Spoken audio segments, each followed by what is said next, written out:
Hello बच्चों, तो आओ प्रश्न को देखते हैं। ए बी से 2 वर्ष बड़ा है। ए के पिता एफ की आयु ए की आयु के दुगनी है, जबकि बी अपनी बहन एस से दुगना बड़ा है। यदि एफ व एस की आयु में 40 वर्ष का अंतर हो तो हमें ए की आयु ज्ञात करनी है। तो दिए गए प्रश्न की मुख्य अवधारणा की बात करें तो बच्चों यहाँ पर हमें दो चर वाले रैखिक समीकरण को हल करना है।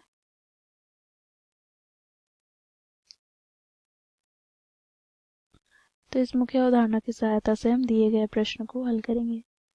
बच्चों देखो, यहाँ पर हमें प्रश्न में क्या दिया गया है, तो ए बी से 2 वर्ष बड़ा है। तो यहाँ पर हम लिखेंगे क्योंकि ए बराबर है किससे के, तो देखो बी से 2 वर्ष बड़ा है अर्थात बी प्लस 2 हो जाएगा। बच्चों बी को हम ए के पदों में लिखेंगे तो बी बराबर हमें प्राप्त हो जाएगा ए माइनस 2, समीकरण 1। ठीक है, साथ ही क्या कहा गया है, ए के पिता एफ की आयु ए की आयु की दुगनी अर्थात एफ बराबर में प्राप्त हो जाएगा 2 गुनी ए। ठीक है, इसे समीकरण 2 दिया। अब बच्चों देखो क्या कहा गया है, बी अपनी बहन एस से दुगना बड़ा है अर्थात यहाँ से बच्चों देखो बी बराबर हो जाएगा 2 गुनी एस के।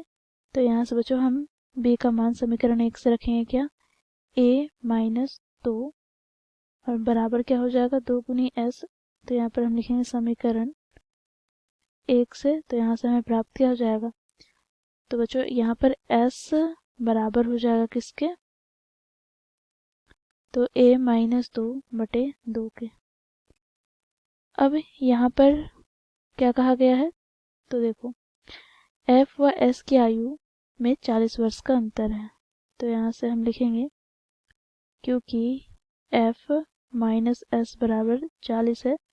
बच्चों यहाँ पर हम एफ का मान की बात करें तो एफ यहाँ पर क्या है, तो 2 गुनी ए समीकरण 2 से, माइनस एस का मान क्या है, तो देखो इसे हम समीकरण दे देते हैं क्या, तो यहाँ पर क्या है, तो 2, तो ये हो जाएगा 3। तो समीकरण 3 से इसके स्थान पर हम मान लिखेंगे ए माइनस 2 बटे में 2 बराबर हो जाएगा 40। यहाँ पर हम लिखेंगे समीकरण 2 तथा 3 से। इसे आगे सरल करते हैं तो 4a माइनस यहाँ पर a माइनस माइनस प्लस 2 बराबर 80।